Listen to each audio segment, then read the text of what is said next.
Compulsory mask गाननाय sanitise खालामनाय बा आखाइ सुनाय ससियेल डिस्टेन्सिं लाखिनाय सासेया सासेनि जानथायाव थानाय बे बाथ्राफोरखौ जोङो एलार्ट खालामबोदों आरो नैबे नैथि खेबनि सेकेन्ड वेव जि कर'ना भाइरास बा कभिड-19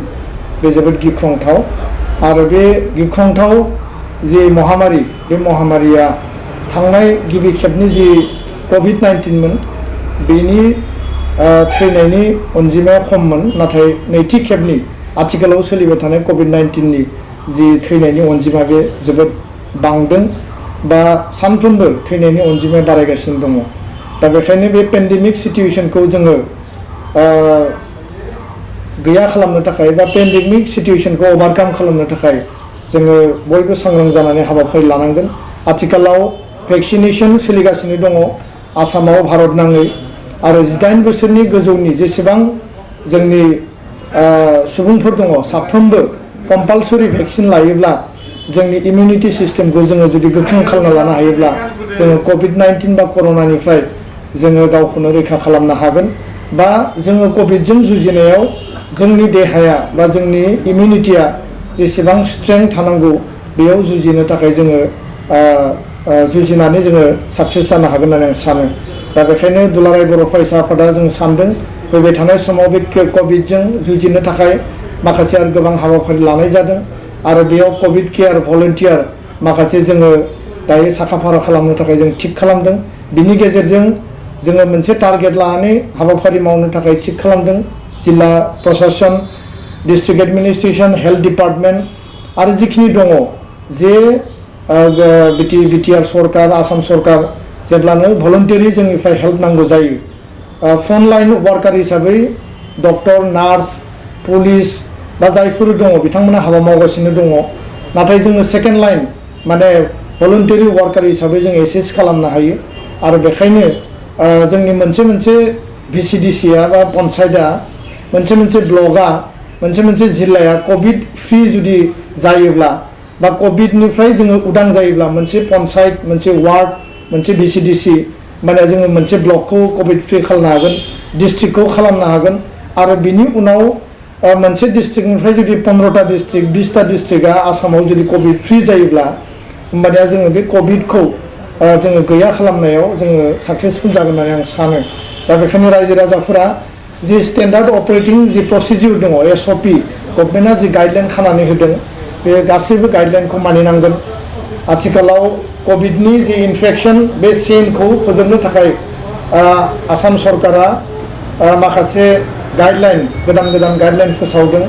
आरो बे गाइडलाइननि गेजेरजों सानजौफुनि 11 बाजियाव दखान बा बाजार बन्द खालामनाय आरो 12 बाजिनिफ्राय कार्फिउ होदों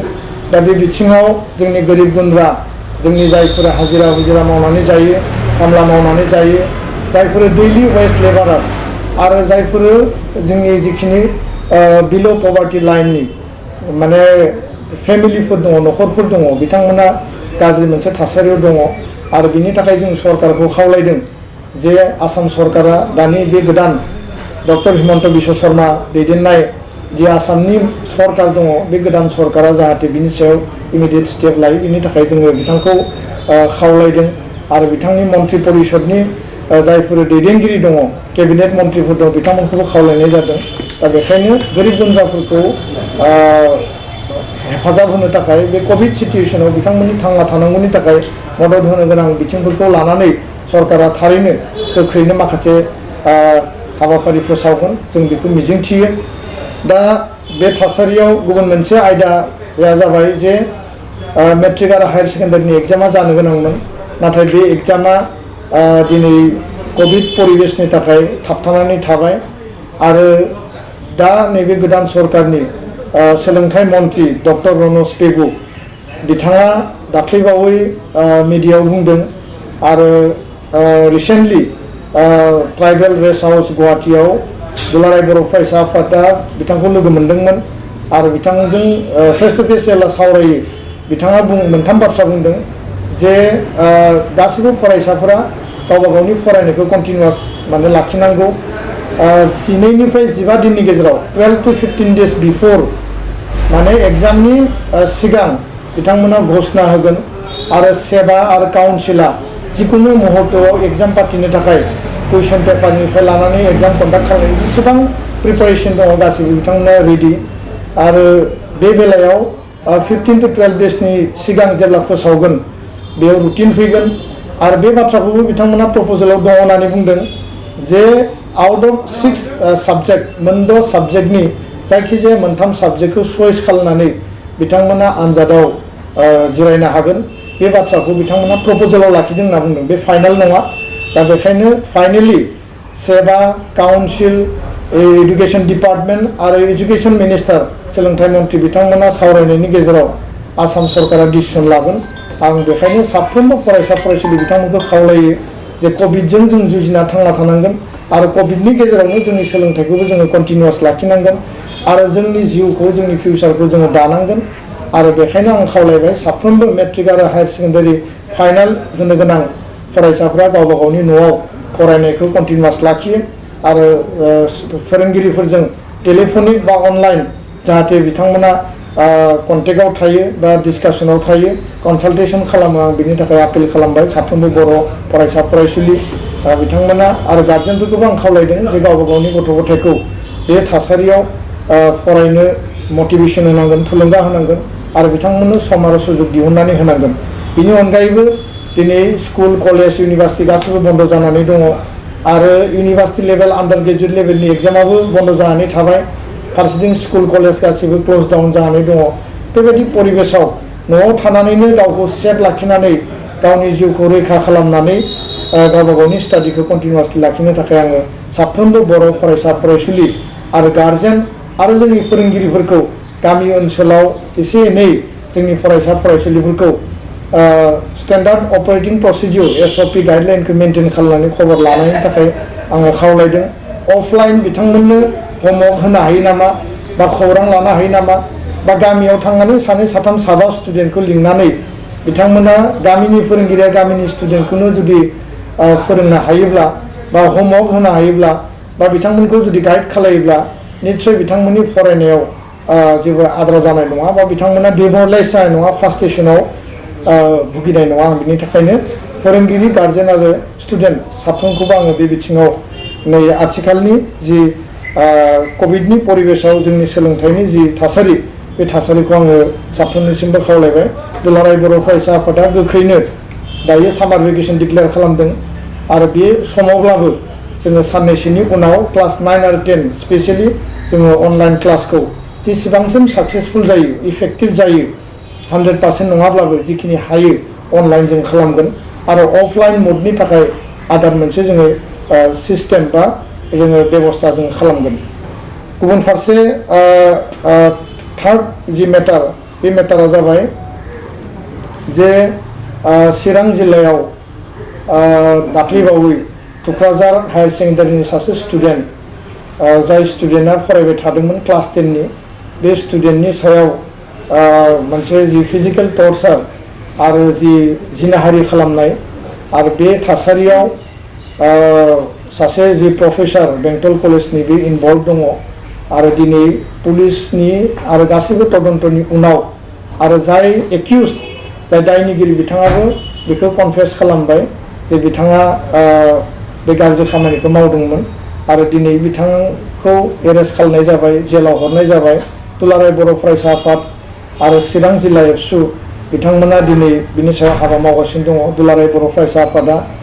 दिनै बिनि सायाव स्ट्रंलि जोङो कन्डेम खालामो बे घटनाखौ लानानै आरो जाय दायनिगिरि बे दायनिगिरिखौ जाहाथे स्ट्रिंजेन्ट एक्सन माने बिनि सायाव गोख्रों राहा लायो आरो फास्ट ट्रेक जि जाजमेन्ट आरो कर्टआव लांनानै बिथांनि बे केसखौ आरो बे भिक्टिमा जि परियालाव दिनै थैनो गोनां जाबाय जाय जोंनि फरायसुलिया गावनि ब्राइट फिउचारखौ नागारनानै बे इन्सिडेन्टनि थाखाय सुइसाइड खालामनानै लानो गोनां जाबाय बे न'खरनिसिम आङो दाहा बावदों आरो लोगोसे बेबायदि थासारिया जाहाथे उनाव जाया बे घटनाखौ लानानै जिखिनि थासारि सृष्टि जाबाय बिनि सायाव दायनिगिरिनि सायाव गोख्रों एक्सना जागोन आरो दुलाराय बर' फरायसा आफादा बिनि सायाव फल' आप खालामगोन आङो खावलायगोन साफ्रोमबो गार्जेन साफ्रोमबो बिमा बिफा आरो जोंनि माने जायफोर गोरों व्यक्ति बिथांमोना बेफोरबायदि थासारिया जाहाथे जाया आरो बे थासारिफोरखौ जोङो एरायनानै सोलिनो हानाय बा गैया खालामनो हानाय जोङो हाबाफारिखौ मावनांगोन। दा बेखायनो जोंनि साफ्रोमबो फरायसुला फरायसुलि बिथांमोना कनसियास जानांगोन, सिनसियार जानांगोन। जायखिजाया थासारिखौ नों फेस खालायोब्ला नोंनि सिनियरनो, नोंनि बिमा बिफानो, नोंनि गार्जेननो जोङो थारैनो खिन्थानानै ला। जिउ फोजोबनाया जोंनि मोजां बे लामा नङा। जायखिजाया थासारिनिनो अल्टारनेटिभ बेबस्था थायो, मोजां लामा थायो आरो बेखौ जोङो थिग खालामनानैबो थांनो हायो। दायनिगिरिया जिखि थासारियावनो दाय खालाया मानो बे साजा मोनगोन, आयेन बादियै साजा मोनगोन। नाथाय गावबा गावनि जिउखौ जाहाथे इयुनाव बेबायदि थासारि फैयोब्ला जोङो फोजोबना लानो गोनां जाया। बेखायनो आङो गुरैयै दुलाराय बर' फरायसा आफादनिफ्राय साफ्रोमबो जोंनि फरायसा फरायसुलि बर' हारिनि साफ्रोमबो सुबुंखौ आङो आपिल खालामगोन, खावलायगोन गुरैयै जे बेबायदि थासारिखौ जोङो जाहाथे खोमानानै लानो गोनां जाया। जोङो सासे ब्राइट स्टुडेन्ट बा सासे जोंनि बिनानावखौ जोङो दिनै खोमाना लानो गोनां जाबाय आरो बेखौ जोङो सिगाङावनो मिथियोमोनब्ला थारैनो जोङो बिनि जिउखौ रैखा खालामनो हागौमोन। ब्रैथि मेटाराव आङो बुंनो नागिरदों जे सरकार गोदान जानायनि उनाव दिनै बिटिआर सरकार, आसाम सरकार, दुलाराय बर' फरायसा आफाद आरो एकर्ड इमप्लिमेन्टेसननि जि जोंहा टीम दङ, जायफोर सिगनेटरि दङ, जोङो ज' लोगो नांनानै बिटिआर सुक्तिनि आद्रा थानाय गासैबो दफाफोरखौ फारि फारि मावफुंनो थाखाय जोङो हाबाफारि लागासिनो दङ। दिनै गोबां फोरोंगिरिफ्रा टेलिफनिक खबर लाहरदों दुलाराय बर' फरायसा आफादनि मावथि दैदेनगिरि मिरुनि जिल्लानि दखरानि जे स्कुल प्रभिन्सियेलाइजेसना माब्ला जागोन बे मेटारखौ लानानै बयबो कुइसन खालामदों। आं बे बेलायाव जोंनि जायफोर भेन्सार स्कुलनि फोरोंगिरि, प्रिन्सिपाल बा हेडमास्टार बिथांमोननो स्पष्टयै आं बुंनो नागिरो जे दफायाव 6.3 जि स्कुल प्रभिन्सियेलाइजेसननि जि दफा दङ, बिटिआरआव थानाय गासैबो बर' मिडियाम आरो गुबुन मिडियाम, बिटिआरनि बायजोआव थानाय गासैबो बर' मिडियाम बे स्कुलखौ 100% प्रभिन्सियेलाइज खालामनो थाखाय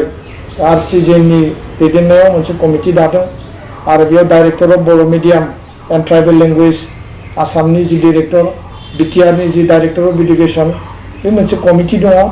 आरो बे कमिटिया हाबा मावगासिनो। थांनाय समनि सरकाराव दानि आसामनि चिफ मिनिस्टार हिमन्त बिश्व शर्मा बिथांनि सोलोंथाइ मन्थ्रि थानायावनो नैबे कमिटिया दुलाराय बर' फरायसा आफादजों रायज्लायनानै फाइनाल जि प्रभिन्सियेलाइजेसन प्रसेसनि जि प्रसिडिउर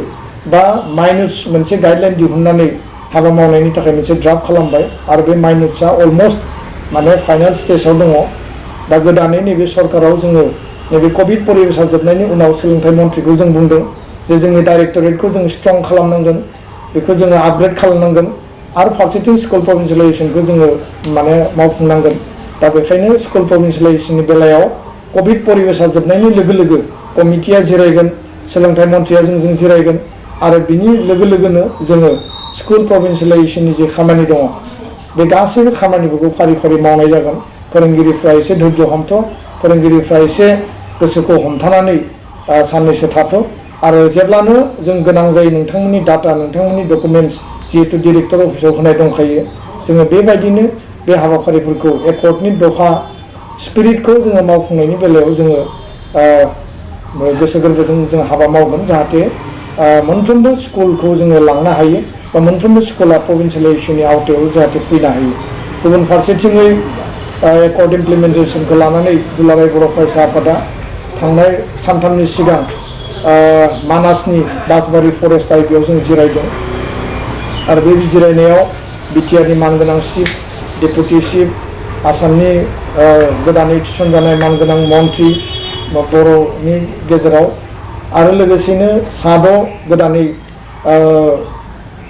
देरहासारनाय जि एमएलए, फारसेथिं नोङो एकर्ड सिगनेटरि एनडिएफबिनि मोनब्रैबो हान्जानि एकर्ड सिगनेटरि आरो बे हान्जानि दैदेनगिरि बिथांमोना बाहागो लादों आरो बे बाहागो लानायनि गेजेरजों एकर्डआव थानाय जोंहा बाउन्डारि एक्सटेनसननि हाबा मावनो गोनां दङ। बाउन्डारि कमिसना बेखौ मावगासिनो दङ। अलरेडि बिनि गामि लिस्टिं खालामनाय, पपुलेसन डाटा दिहुननाय बे जानानै थांबाय। दा जोङो उइदिन 6 मान्थ बे हाबाफारिफोरखौ कभिडनि थासारिया जुदि जोंखौ जेंनायाव खोख्लैयाब्ला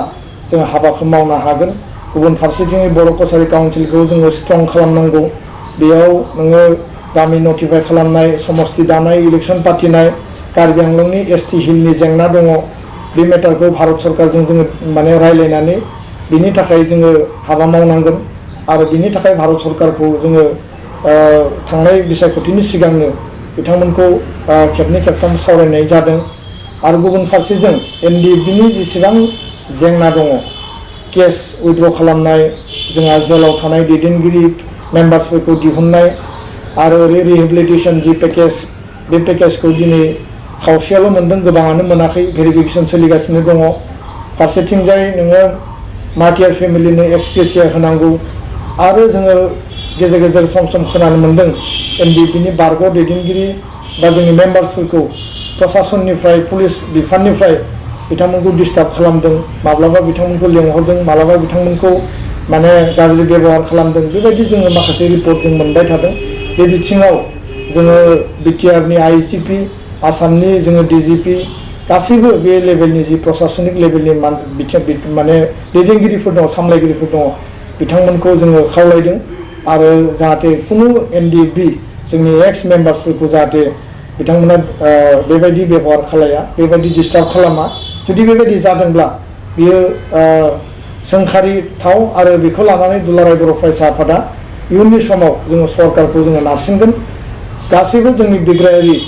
बारग' दैदेनगिरिफ्रा बर' हारिनि जोहोलावजो बिथांमोना मान मर्यादानि गेजेरजों थांना थानो मोननांगौ आरो बिथांमोननो जिखिनि अनसुंथाइनि एकर्डआव लिरनाय दङ बेखौ गोख्रैनो मोननांगौ आरो बे बेलायाव बिथांमोना जाहाथे खुनु खस्थ' गैयालासिनो गावबा गावनि थांना थानायाव गावखौ दैदेननायाव बे अनसुंथाइखौ मोननायनि गेजेरजों मान मर्यादानि गेजेरजों समाजनि सासे जोंनि आंगो बर' फिसा हिसाबै जाहाथे जिउ खुंनो हायो बे बिथिङाव सरकारा जिखिनि खामानि मावनो गोनां दङ एकर्डआव जिखिनि लिरनाय दङ बे गासैखौबो मावनो गोनां माने दङ होननानै आङो सानो दा बेखायनो आङो दिनै बे समाव कभिडनि समाव जोङो बयबो जुजिनानै थांना थानांगोन आरो कभिड थासारिखौ जोङो नेवसिनानैब्लाबो जोंनि मावनो गोनां गासैबो हाबाफारिखौ जोङो फारि फारि मावनांगोन आरो जोङो कभिड सिचुवेसनखौ जोङो देरहासार जानो थाखाय बयबो सांग्रां जानांगोन बयबो साखोन सिखोन थानांगोन बयबो रैखाथि गोनां जोङो गावखौनो जोङो लाखिनो थाखाय जोथोन लानांगोन गोजोन्थों।